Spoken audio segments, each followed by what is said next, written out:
Because, sir, in my last few speeches, I spoke about the concept of Abhay Mudra, the concept of fearlessness, truth, and non-violence. And I showed the House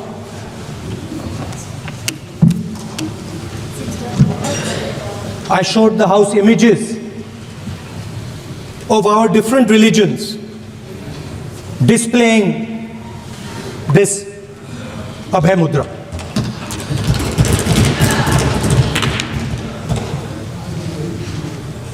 People call the Constitution the longest written Constitution in the world. But the Constitution contains a set of ideas from one philosophy of our nation, one central philosophical set of ideas of our nation. When we look at the Constitution and we open the Constitution, we can hear the voice and the ideas of Ambedkar, of Mahatma Gandhi, of Jawaharlal Nehru. But where did those ideas come from? Those ideas came from an old, profound tradition in this country. Those ideas came from Shiva, from Guru Nanak, from Basavana, from Buddha, from Mahavir, from Kabir, from a list of people. So when we speak of the Constitution and we show the Constitution, of course it is a document of modern India, but it could never have been written without ancient India and her ideas. So when we look at this Constitution, we remember this list of people, all different variations on the same idea. And in front of us stand the people who follow a very different philosophical tradition. And I want to start my speech by quoting what the supreme leader, not of the BJP, but of the modern interpretation of the ideas of the RSS has to say about the Constitution of India and about how he thinks India should be run. The worst thing about the Constitution, the worst thing about the Constitution of India is that there is nothing Indian about it. Manusmriti is that scripture which is most worshipable after Vedas for our Hindu nation, and from which our ancient times have become the basis of our culture, customs, thought, and practice. This book, for centuries, has codified the spiritual and divine march of our nation. Today, Manusmriti is law. These are the words of Savarkar. Mr. Savarkar has clearly stated in his writings that there is nothing Indian about our Constitution. एक वक्त था जब कांग्रेस के प्रधानमंत्री जो हैं बड़े बड़े उद्योगपतियों के जो लोन हैं वो फोन पर कराया करते थे, और इस बात में कोई भी संशय नहीं है कि जैसे नेता होते हैं वैसी ही जनता होती है, जैसे राजा होते हैं वैसी ही प्रजा होती है।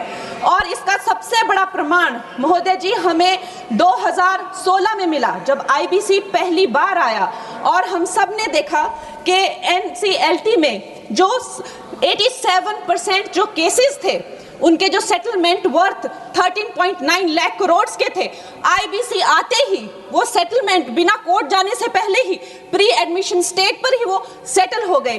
कहीं ना कहीं इसे आईबीसी का डर कह लीजिए या एक नेता की नीयत और नीति पे जनता का विश्वास कह लीजिए, चाहे कोई कितना भी, मैं कहती हूं अगर ये विलफुल डिफॉल्टर भी थे, लेकिन जब हम देखते हैं कि हमारे शीर्ष नेतृत्व जो है वो इतने कर्मठ हैं, कर्मयोगी हैं, तो एक विलफुल डिफॉल्टर भी देश के प्रति अपना कर्तव्य निभाना चाहता है। इसका प्रमाण हमने 2016 में देखा जब ये बिल आया था। इस बिल का सबसे बड़ा सुधार है महोदय जी, आईबीसी का सबसे बड़ा प्रमुख सुधार है जो एनसीएलटी को जो है 14 दिन का जो विंडो मिला हुआ है, जिसका ट्रिब्यूनल को जो है 14 दिन में ही ये बताना पड़ेगा कि वो ये केस ले रहे हैं या नहीं ले रहे हैं। तो जो क्रेडिटर्स को जो भी असुविधा होती है, जो भी कानूनों की अस्पष्टता रहती है या प्रक्रियागत जो देरी रहती है, उससे हमें बहुत छुटकारा मिलेगा। उसके बाद जो क्राउन डेट करके जो अंग्रेजों द्वारा चलाई गई ये जो कुनीति है, जिसके करके जो भारतीयों को लूटने का एक जो उनका जो काम था, कभी कांग्रेस ने नहीं सोचा कि हम भारतीयों को इससे मुक्ति दिलाएं। ये काम भी हमारे यशस्वी प्रधानमंत्री नरेंद्र मोदी जी ने किया कि जब भी कोई बैंक कहीं से रिकवरी करेगा तो वहां सरकार को अपनी टांग अड़ाने की जरूरत नहीं है। वो धन जो है लोगों के पास जाना चाहिए, गरीबों का पैसा जो है गरीबों के पास जाना चाहिए, और इसके लिए हम बहुत आभार व्यक्त करते हैं इस बिल की। और प्रधानमंत्री जी महोदय जी, बैंक जो है किसी भी अर्थव्यवस्था का जो है वो आधार होते हैं।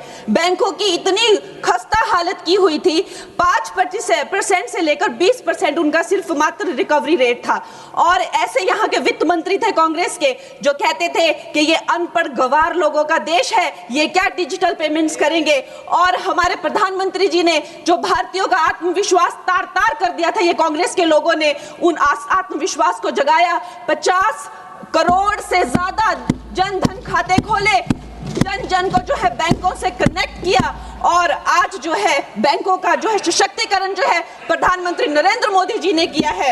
एनपीए का जो रेट है, मतलब जो नॉन परफॉर्मिंग एसेट्स थे, कांग्रेस के टाइम पे 11.5% थे, और अब